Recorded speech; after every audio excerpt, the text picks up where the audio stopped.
big time middleweight pairing on short notice. October 6th, it was announced that Andre Petroski, by himself, he confirmed that he would be replacing Marc-Andre Barrios, like Jonathan Isaac, the Canadian, to take on the Brazilian star Michel Pereira. So a lot of storylines coming into this fight. You know Andre Petroski for his up again, down again collegiate wrestling career that started off at the UNC, but then it went downward. Andre Petroski is a guy that has beaten his demons. He's conquered substance abuse. He's one of those guys that's a really fun interview to listen to for sure. And now he gets a shot on short notice to take on a big name, moving up from welterweight in Michel Pereira. And for Pereira, in the UFC, his lone loss to a name, a Tristan Connolly, another Canadian. So Barrio maybe would have awoken the demons in him, but Pereira missed weight in that fight. 172 for that one. Came hot out of the gates. And you could tell how drained he was. Came hot out of the gates, but second round, third round really did struggle.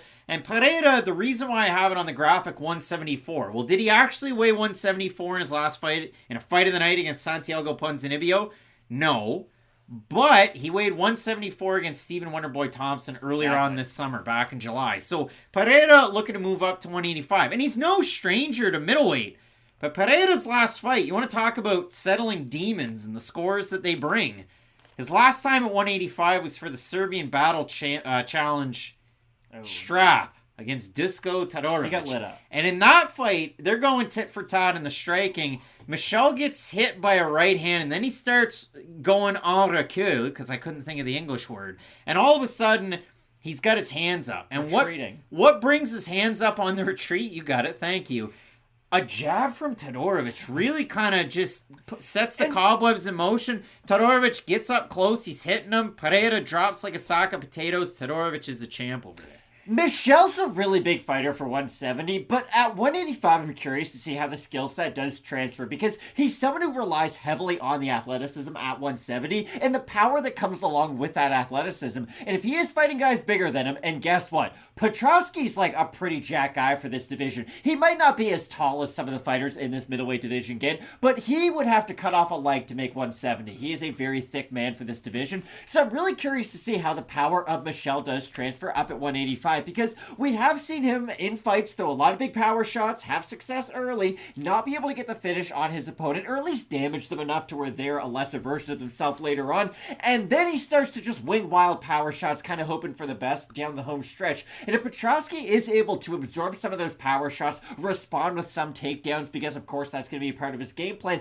I'll be really interested to see how Pereira's gas tank does hold up in that third round, because I do think he's going to be active for a lot of this fight, and I think that's what his gas tank does rely on. I don't think he has awful cardio per se, but if he's defending takedowns, trying to respond with power shots, doing a lot of those big actions that he is well known for, because what if he tries to defend takedowns with flying knees? I think it's a possibility. It's a strike that could be open there for him, and yes, it would be great if he lands it, but it's also something that's going to tax his gas tank to no end, which is going to be one of those double-edged sword type scenarios. Both of these guys have that in common. They do, for sure. Andre Petroski, you look at the one pro loss, it's to Aaron Jeffrey. He goes out there as a really good first round, and then he becomes the nail to the hammer in the second round. And if you look at it for Petroski over on The Ultimate Fighter, he takes on Brian Battle, looks really good at the start in the first round, and then he ends up losing. An editor's note, if you will, Michel Pereira, Serbian Battle Championship, not challenge. I misspoke and said challenge, but that was Pereira's last time at 185. For Andre Petroski, I mean, he's fought most recently. He fought, just over a month ago against Gerald Meerschaert, wins a split decision. For Michel Pereira, his last fight about a year and a half ago was a fight of the night against Santiago Ponzinibbio. For Petroski, his fight against Gerald Meerschaert, Matt, first round, second round, Petroski. He was a minus 240 favorite going into that one. Second round knockdown. He checks the leg kick. He smiles and acknowledges it with a little bit of a nod. And then he goes out there and he throws a giant overhand left from the southpaw stance, and it drops GM3. But the big thing out of Petroski is GM3 is not a known boxer. He did hit Bruno Silva with that one shot that drops him. Darren wins, like, what? But GM3 is not a big striker. Andre Petroski ate a lot of strikes from GM3. That was a split decision win. Now, I thought, again, as I had in my notes, first round, second round, Petroski. I agree. Third round, GM3 looked pretty good, though. And for Petroski, he can wear himself out. Now, the Hu Yaozhang fight, yes, 3-2 Totoro. That was a win for Petroski where he looked good all the way into the third round, gets the finish. For Petroski's fight against Michael Gilmore, wins first round, loses second round, wins the third round pretty handily. Like, he was out there getting finishes at the start of this run. Gilmore, Yao Zhang, he's a big underdog against Nick Maximov, who out of the takedown attempt gets a submission by Anaconda. And his last 2 wins for Petroski, Wellington Turman, and Gerald Meerschaert. It's just, for Petroski, he's a really good fighter, taking this fight on short notice. Both guys, kind of tricky cardio for sure. Pereira, having just turned 30, a little over a week ago. He hasn't fought in a year and a half. We'll see how it plays out. And where I want to zig to the zag, in some fights, he's berserker. You remember him from Road FC and some other promotions where he's grabbing the cage, doing a moonsault, like doing the crazy stuff. The flying knee against Hot Chocolate Danny Roberts in the debut. But in some of these fights, I think the Chaos Williams fight, I think the fight against Zalim Imadaev, he's mixing in some of the grappling that he has. To be fair, him and Chaos Williams looked at each other for a solid 12 minutes of that fight. And he has been more reserved in some of these matchups. Now, I just think from my perspective, though, if he is going for a lot of those bigger power shots, and I do believe he's going to have to land quite a few of those to win this fight, I think that is going to be taxing on him. And if Petroski doesn't go down from 1, which I have no reason to believe this is going to be the case, because Michel is a big puncher at 170. I just don't know if it's going to be there at 185. I'm really curious to see what his ceiling is at this division, because this is going to tell us, like, Andre Petroski is a good enough fighter to where if you're able to move up in weight, beat him in a really good fight, then okay, you could probably go on and beat some pretty talented fighters at 185. But for Michel, I don't know if this is kind of... Remember when Kelvin Gastelum fought Nate Marquardt? Like, it was the first time the UFC said, hey, you missed weight, like, you're kind of making us look bad right now, you gotta move up in weight and we're gonna make you do it.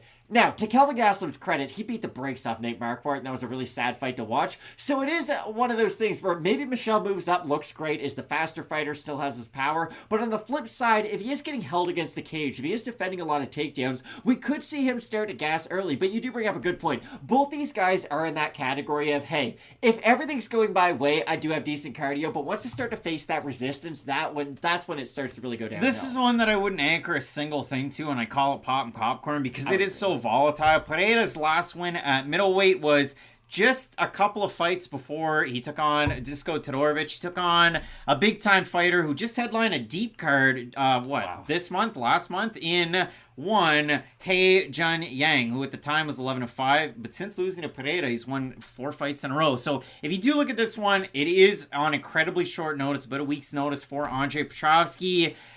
Pereira, slight favorite in the matchup. We'll have a look at those early Topology votes, Matt. Surprise us there to you. I'm going to say over under 67.5% Pereira. I think they're going to be under. They're over. I think I've got every one of these wrong, so. 849 total votes, 73% Pereira, 61% by decision, 30% by knockout. For the 27% that are Petroski, 61% by decision, 24% by submission. And Petroski was one of those guys. The record was good coming into the Ultimate Fighter. I kind of slagged on him a little bit for the Jeffrey loss. I still think Jeffrey's a good fighter to Canada. The loss to Brian Battle, who went on to win the season. And Petroski's looked good since against not great guys, then some good guys. He's such an odd case, though, especially in this fight where it's kind of a clash of styles.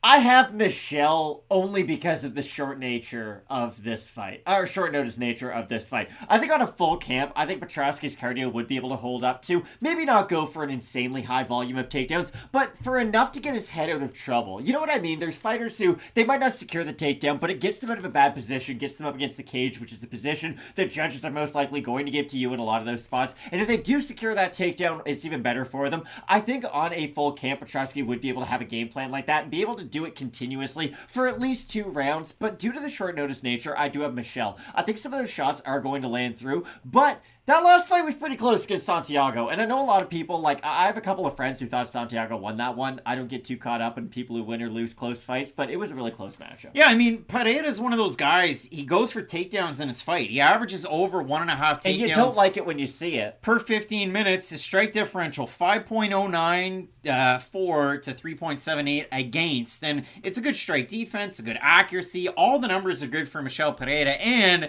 to go along with it, I mean, he's only lost 2 fights in the UFC. One to Diego Sanchez and one to Tristan Connolly, where they were both his fault that he lost. More so the Sanchez fight than the Tristan Connolly fight. But when I do look at it, I like the pitter-patter. And the thing that I do like out of Pereira in this fight, Again, it's a clash of styles. It's a clash of stances. I might have Petroski as a switch fighter in this one, but he's a southpaw fighter if he's anything. And I think Pereira, with the lateral movement, he can have success. Petroski throws those big winging shots, and I think Pereira's going to be there on the hot beat to hit him. So both of us in agreement in this one, going with Demolidor, Michel Pereira. But Matt, my eyes are going to be glued on the telly, as they'd say over in the UK, to watch this one. Some big-time fights on the main card. The next one, probably going to be fight of the night. Jonathan Martinez taking on Adrian Yanez. You're not going to want to miss it. Keep it locked in with Fight Night Picks. We always say, let's get into it.